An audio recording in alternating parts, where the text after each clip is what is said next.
Muy buenas noches, hermanos. Le damos nuevamente gracias a nuestro Dios por permitir poder hablar su bendita palabra. Y en esta noche yo los invito en el nombre del Señor a buscar en el libro de Apocalipsis, capítulo 20, del 11 al 15. Y dice así la bendita palabra de nuestro Dios. Y vi un gran trono blanco y al que estaba sentado en él, de delante del cual huyeron la tierra y el cielo, y ningún lugar se encontró para ellos. Y vi a los muertos grandes y pequeños de pie ante Dios, y los libros fueron abiertos. Y otro libro fue abierto, el cual es el libro de la vida. Y fueron juzgados los muertos por las cosas que estaban escritas en los libros según sus obras. Y el mar entregó los muertos que había en él, y la muerte y el Hades entregaron los muertos que había en ellos, y fueron juzgados cada uno según sus obras. Y la muerte y el Hades fueron lanzados al lago de fuego, y esta es la muerte segunda. Y el que no se halló escrito en el libro de la vida fue lanzado al lago de fuego. El tema de hoy son los libros del cielo. Vamos a inclinar nuestro rostro para pedir la dirección de nuestro Dios. Dios y Padre, gracias te damos en esta hora de la noche, porque tú nos permites, oh Señor, abrir tu santa palabra. Reconocemos que eres tres veces santo, que eres el Dios todopoderoso, y te rogamos, Padre, que tú puedas ayudarnos para que, oh Señor, podamos hablar de tu bendita palabra, que yo sea instrumento en tus manos, oh Señor, y que tu Espíritu Santo pueda dirigir, Señor, cada uno de mis sentidos, para que, oh Señor, tu pueblo pueda escuchar tu palabra. En Cristo Jesús te lo rogamos y te lo pedimos. Amén. Como escucharon, el tema son los libros del cielo. Un buen libro es un barco del pensamiento viajando hacia nosotros con una preciosa carga de verdad y de belleza. Es un buen artista pintando ante nuestros ojos espléndidos cuadros, un orador hablando con poder, un solista cantando un canto inspirado. Es un autor escribiendo la literatura de la bondad en las tablas de carne de nuestro corazón, un joyero adornado con sus preciosas gemas, un compañero enseñándonos alguna cosa ignorada, la amistad silenciosa pero real. Es un telescopio y un microscopio a la vez, enseñándonos la firma del Creador, y a veces estampada en grandes caracteres, a veces en muy diminutos en cada página del universo, y en el vástago álbum autógrafo de Dios. Sabemos que los libros forman una biblioteca y es el archivo de la historia, de la ciencia y del pensamiento humano, y por tanto, a pesar de ser humilde su aspecto externo, representa más que un museo o que una galería de pinturas o estatuas. Lo que la memoria, hermanos, no alcanza, lo realiza la palabra escrita, permitiéndonos admirar y recordar lo que de otro modo había quedado por siempre olvidado. Cuando un archivo secreto ha sido descubierto, ha inundado de luz puntos mal entendidos de la historia. Hay libros que forman bibliotecas famosas, pero la más grande, la más importante son los libros que forman la biblioteca del cielo. La expresión figurada, libros, como todas las que ocurren en el último libro de la Biblia, que habla de cosas demasiado grandes para que podamos entenderlas sin figura. Significa que tan solo una cosa, que el Todopoderoso lleva un control exacto de lo que ocurre en la tierra. Los libros, hermanos, serán abiertos. Indica que toda alma podrá enterarse de lo que fue y por su actitud en aquellas circunstancias será juzgada. La biblioteca del cielo, qué interesante y completa será. Tan solo un pequeño número de los hechos grandes y nobles que los hijos de Dios han llevado a cabo y ha sido registrado sobre la tierra. Consideremos 4 libros del cielo que se mencionan en las Sagradas Escrituras. Y el primer libro es el libro de la ciencia divina. Mi embrión, vieron tus ojos, y en tu libro estaban escritas todas aquellas cosas que fueron luego formadas sin faltar una de ellas. Salmo 139, 16. Tú formaste mis entrañas. Vemos aquí que el salmista David, hermanos, afirma que la obra de Dios en su vida se remonta hasta su desarrollo en el vientre de su madre. Me formaste. Una descripción de la obra de Dios al crear a la persona en el seno materno. Formidables, prodigiosas son tus obras. Estoy sorprendido de admiración. La formación del feto era bastante misterioso para los antiguos. En tu libro, la idea es que Dios ha establecido desde el principio la vida de una persona, su estructura y su significado. Vemos aquí que exclama el salmista David, refiriéndose a la obra de Dios en la naturaleza. Las maravillas del que somos testigos no han ocurrido, hermanos, por casualidad, sino siguiendo un plan determinado del que conocemos tan solo una ínfima parte. En Corintios 13, 12, nosotros podemos encontrar, y dice su palabra, ahora vemos que por espejo oscuramente, mas entonces veremos cara a cara. Ahora conozco en parte, pero entonces conoceré como fui conocido. El espejo es pues probablemente la palabra de Dios que solo puede darnos un entendimiento parcial de Dios. Todo esto, hermanos, cambiará cuando lo veamos cara a cara. El segundo libro es el libro de las palabras. Jesús dijo, mas yo os digo que de toda palabra ociosa que hablen los hombres, de ella darán cuenta en el día del juicio.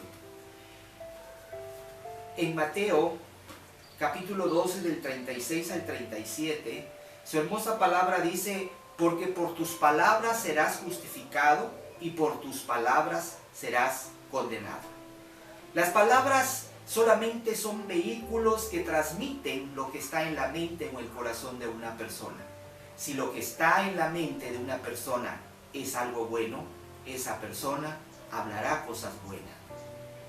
Pero si lo que está en la mente de una persona es algo malo, esa persona hablará malas cosas.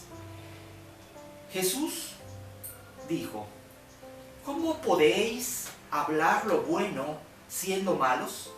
Además, esto de hablar cosas malas o palabras ociosas, según la definición de Jesús, es algo muy serio porque acarrea la condenación de Dios. Jesús dice, por tanto, de toda palabra ociosa que hablen, hombres de ella darán cuenta en el día del juicio. Jesús, hermanos, termina su enseñanza diciendo que lo que uno habla indica lo que uno es. Si lo que uno habla es bueno, entonces uno es bueno. Pero si lo que uno habla es malo, entonces uno es malo. Así que, ¿qué riesgoso es hablar mal? Es decir, murmurar, insultar, chismear, mentir, engañar, blasfemar, etcétera, etcétera. Llegará, hermanos, un día cuando cada murmuración, cuando cada insulto, cada chisme, cada engaño, cada blasfemia, cada mentira, etcétera, será juzgado por nuestro Dios allá en los cielos. Hermanos, un verdadero hijo o hija de Dios no debería hablar mal, porque recuerde que al hablar el carácter de la persona, dime cómo hablas y te diré quién eres. Pero si un creyente cede la tentación de hablar y cae en este pecado, debe de reconocerlo, debe de confesar a Dios y apartarse del pecado. Dios, en respuesta, dará el perdón y la limpieza. ¿Cómo borrar las cosas malas, hermanos? ¿Cómo borrar las cosas malas escritas en los libros? ¿Cómo hacerlas desaparecer? Y lo hallamos en las siguientes pasajes de la Escritura, en Isaías capítulo 1, versículo 18. Su hermosa palabra nos dice, venid luego, dice Jehová, y estemos a cuenta. Si vuestros pecados fueran como la grana, como la nieve serán emblanquecidos. Si fueran rojos como el carmesí, vendrán a ser como blanca lana. Estemos a cuenta significa, hermanos, alcanzar una decisión legal. ¿No es este un llamamiento al compromiso? El pueblo debería llegar a un acuerdo con Dios en cuanto a la enorme gravedad de su pecado. Dios no estaba declarándonos inocentes de nuestra maldad o de su maldad, sino que Él estaba preparado, hermanos, para perdonar sus pecados si se arrepentían y acudían a nuestro Dios. Dios nos hace el mismo ofrecimiento a través de Jesús y dice Jehová. La forma verbal sugiere una proposición de gracia repetida y dice que la grana recuerda la imagen de llenas de sangre manos. La gracia y el poder de Dios puede hacer que los pecados y esas manchas como la nieve sean emblanquecidos. En Hechos, capítulo 3, versículo 19, esta hermosa palabra de nuestro Dios dice de la siguiente manera: así que arrepentíos y convertíos para que sean borrados vuestros pecados, para que vengan de la presencia del Señor tiempos de refrigerio. Juan el Bautista preparó el camino para que Jesús, predicando el arrepentimiento y el mensaje de salvación de los apóstoles, también llamaba al arrepentimiento, reconociendo el pecado y alejándose de él. Muchas personas quieren los beneficios y estar identificados con Cristo sin apartarse de su pecado y admitir su propia desobediencia. En primer paso, hermanos, para poder recibir el perdón, tenemos que confesar el pecado y alejarse de él. Cuando nos arrepentimos, Dios no solo promete limpiar nuestro pecado, sino también nos da un descanso espiritual. Al principio el arrepentimiento es doloroso, porque es difícil renunciar a ciertos pecados, pero Dios le dará un mejor camino. Recordemos cómo Oseas prometió y dijo: y conoceremos y proseguiremos en conocer a Jehová, como el alba está dispuesta a su salida, vendrá a nosotros como la lluvia tardía y temprana a la tierra. Vemos aquí, hermanos, que la presencia restaurada de Dios y sus bendiciones serían como la lluvia que hidrata y renueva la tierra. La lluvia de primaveras, las tardías llegarán a Israel en primavera y hacían crecer las plantas. Las tempranas se daban en otoño y ablandaban el suelo para poder arar y poder sembrar. En Primera de Juan, capítulo 1, versículo 7, su hermosa palabra nos dice: pero si andamos en luz, como Él está en luz, tenemos comunión unos con otros, y la sangre de Jesucristo nos limpia de todo pecado. Andamos en luz, hermanos, es vivir de tal manera que uno se ilumine por la verdad de la identidad de Dios. Unos con otros, cuando la conducta de un cristiano refleja el carácter moral de Dios, es posible una comunión real con otros cristianos. Pero puede ser que unos con otros se refiere a la comunión con Dios, depende de caminar en su luz donde se revela el pecado, tal revelación. Nos capacita, hermanos, para ver nuestros pecados y nos trae a Jesús para buscar la salvación. Tan solo la sangre de nuestro Señor Jesucristo nos limpia de todo pecado, haciendo posible que cada uno de nosotros, como creyentes imperfectos, tengamos comunión con un Dios santo. El tercer libro es el libro de las maldiciones. En el libro de Deuteronomio hallamos ordenada y una curiosa práctica ritual de pronunciar las maldiciones y bendiciones al monte de Baal y Gerizim. Y esto lo encontramos en Deuteronomio capítulo 11, versículo 29. Con referencia a esta antigua costumbre, Dios hizo ver al profeta Zacarías un rollo que volaba, yendo al encuentro del pecador sin que éste pudiera evitar su acusadora presencia. Zacarías capítulo 5, versículo 4. Esta figura, hermanos, significaba que Dios puede encontrar al pecador que ha faltado alguno de sus preceptos donde se encuentre. Lo encontrará aun cuando se escondiese en las entrañas de la tierra. El libro de las maldiciones no va de casa en casa como lo vio Zacarías en su visión, pero sí allí tu nombre, pero si está allí tu nombre, no escaparás al juicio divino. Dios no se apresura, pues no tiene necesidad de ello. Su eternidad y omnipotencia, su garantía de que nadie escapará a los efectos de la justicia. Deuteronomio capítulo 11, del versículo 26 al 32.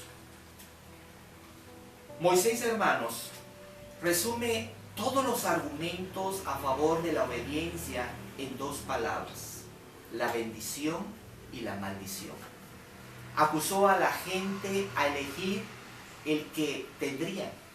Entonces Moisés designó una proclamación pública y solemne de la bendición y maldición que hizo a las dos montañas de Gerizim y Ebal: hemos roto la ley y están bajo su maldición.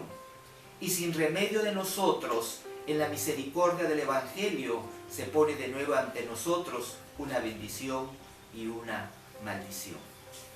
Una bendición, hermanos, es si obedecemos al llamado, al arrepentimiento, a la fe en Cristo y a la renovación del corazón y de la vida a través de Él. Una terrible maldición si descuidamos una salvación tan grande.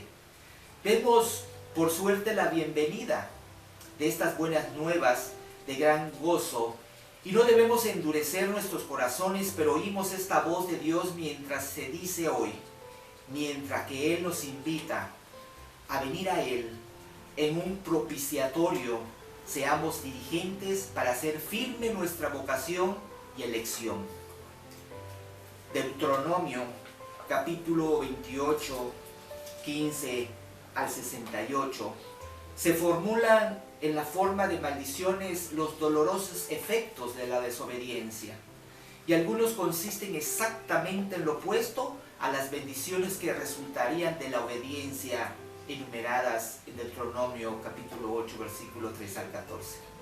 El pueblo de Israel, hermanos, cosechó con gran frecuencia los devastadores efectos de las maldiciones porque optó por practicar la adoración falsa. Vemos que las consecuencias de la desobediencia también la podemos encontrar en Levítico capítulo 26 del 14 al 46. Gran número de personas, hermanos, hoy sufren mucho y tienen vidas trágicas porque deciden obrar en oposición a los principios bíblicos al practicar la idolatría.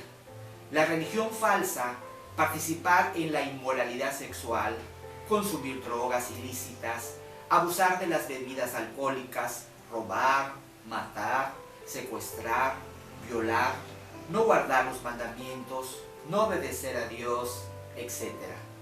Como sucedió en el pueblo de Israel y Judá en la antigüedad, al hacer la elección equivocada, se acarrea la desaprobación divina y se causan penas innecesarias. Isaías capítulo 65, 12 al 14. Si desobedeces al Señor tu Dios, vendrán sobre ti estas maldiciones. Si ustedes no me obedecen, ni ponen por obra todos estos mandamientos, sino que así desprecian mis estatutos y aborrecen mis preceptos, y dejan de poner por obra todos mis mandamientos, violando así mi pacto, entonces yo mismo los castigaré. Dice su palabra, hermanos: enviaré sobre vosotros terror, extenuación y calentura que consuman los ojos y atormenten el alma. Y sembraréis en vano vuestras semillas, porque vuestros enemigos la comerán. Pondré mi rostro contra vosotros, y seréis heridos delante de vuestros enemigos, y los que os aborrecen se enseñorearán de vosotros, y huiréis sin que haya quien os persiga. Y si aún con estas cosas, dice su palabra, no me oyereis, yo volveré a castigaros 7 veces más por vuestros pecados, y quebrantaré la soberbia de vuestro orgullo, y haré vuestro cielo como hierro y vuestra tierra como bronce. Vuestra fuerza se consumirá en vano, porque vuestra tierra no dará su producto, y los árboles de la tierra no darán su fruto. Si anduvieras conmigo en oposición y no me quisieres oír, yo añadiré sobre vosotros 7 veces más plagas según vuestros pecados.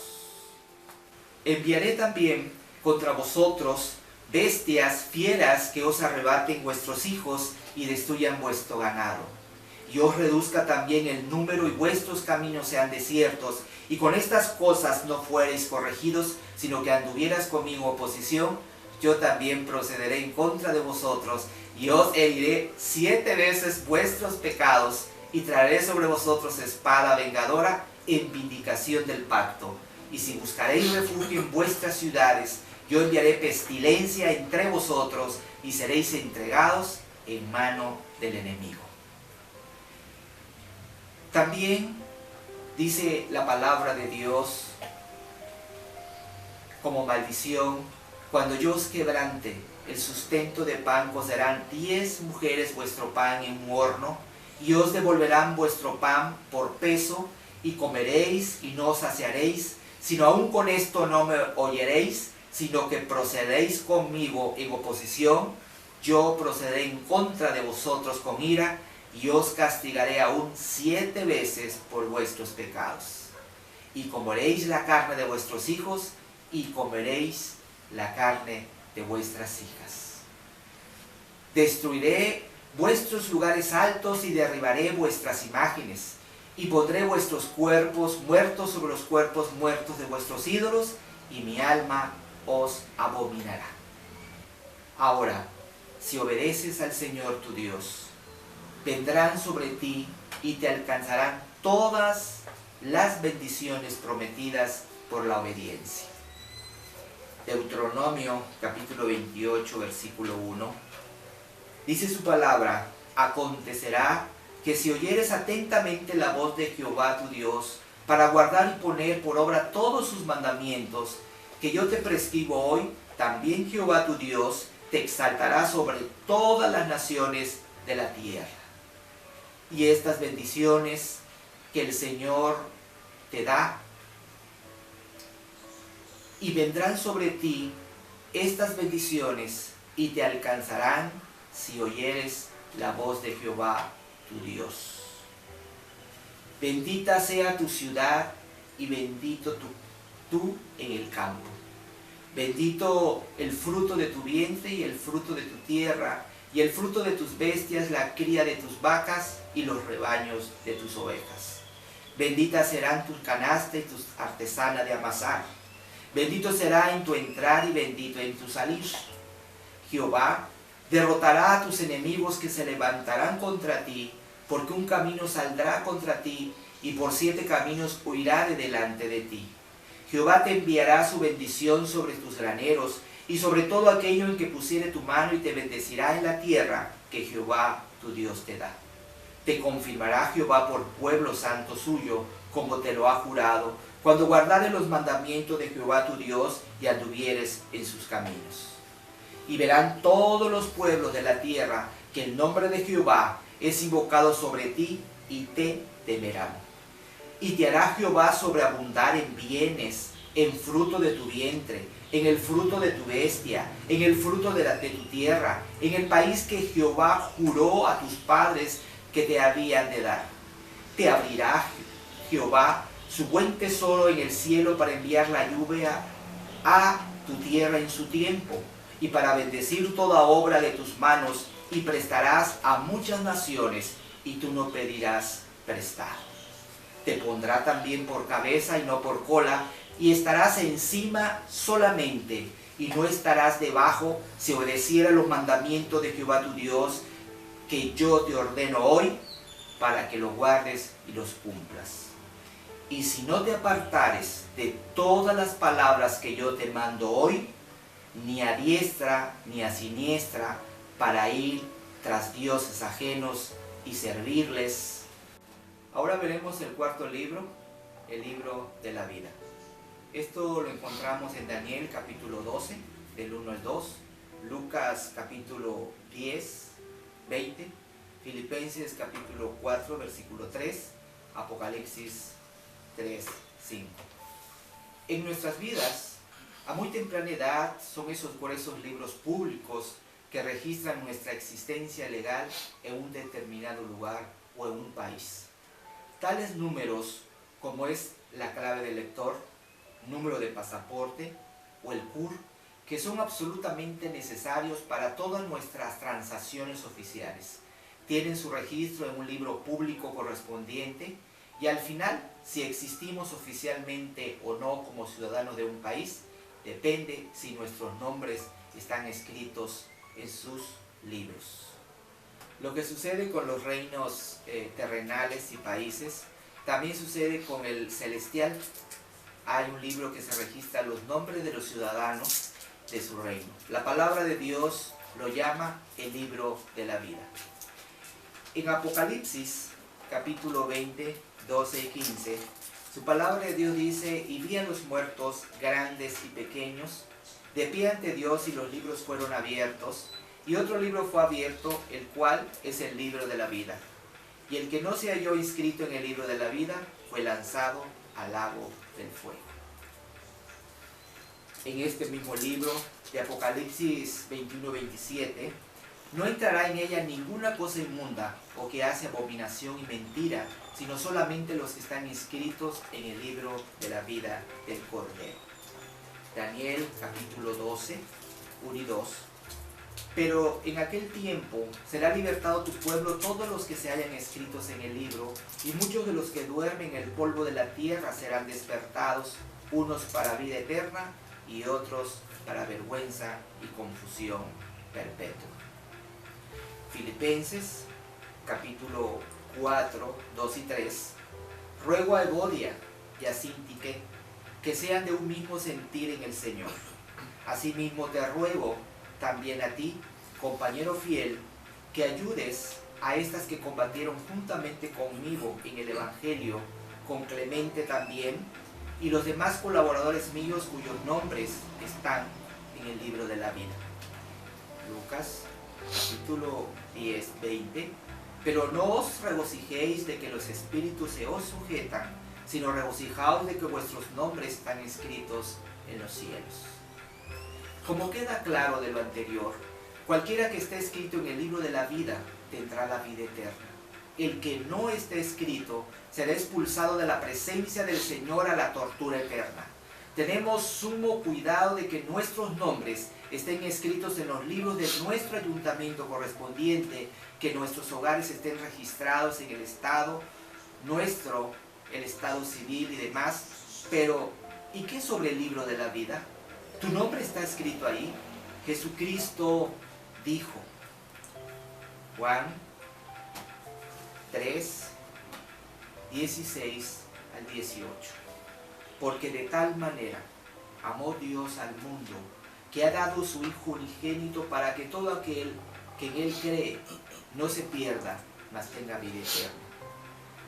Porque no envió Dios, hermanos, a su Hijo al mundo para condenar al mundo, sino vino para que este mundo sea salvo por Él. El que en Él cree no es condenado, pero el que no cree ya ha sido condenado porque no ha creído en el nombre del unigénito Hijo de Dios. No hay necesidad de esperar hasta el día en que los libros se abran para saber si estás ahí o no. Jesucristo lo dejó muy claro. Si no has creído en Él, que Él es el Mesías, el Hijo de Dios, no estarás en el libro como el apóstol Pablo nos dice. Romanos capítulo 10, versículo 9. Que si confesares con tu boca que Jesús es el Señor y creyeras en tu corazón que Dios le levantó de los muertos, serás salvo. ¿Acaso puede ser más claro? O confieses con tu boca al Señor Jesús y crees en tu corazón que Dios lo levantó de la muerte y estás escrito en el libro de la vida, o no crees y estás eternamente perdido. Como queda claro de lo anterior, cualquiera que esté escrito en el libro de la vida tendrá la vida eterna. El que no está escrito en el libro de la vida será expulsado de la presencia del Señor a la tortura eterna. Amado hermano, amada hermana, tener tu nombre en la lista mayor de lotería en el testamento de un millonario, en la sección de nombramiento de la Gaceta, o escrito tu nombre para darte un Oscar, no es nada la comparación con el privilegio de tenerlo en el libro de la vida. ¿No quieres pedirle a Dios que escriba tu nombre desde hoy? Acércate a Dios, pídele perdón por tus pecados y por fe acéptalo como tu único y suficiente Salvador. Él te está esperando. Que por gracia de Dios nuestros nombres ocupen un lugar prominente en el libro de la vida para no ser lanzados al lago del fuego. Amén.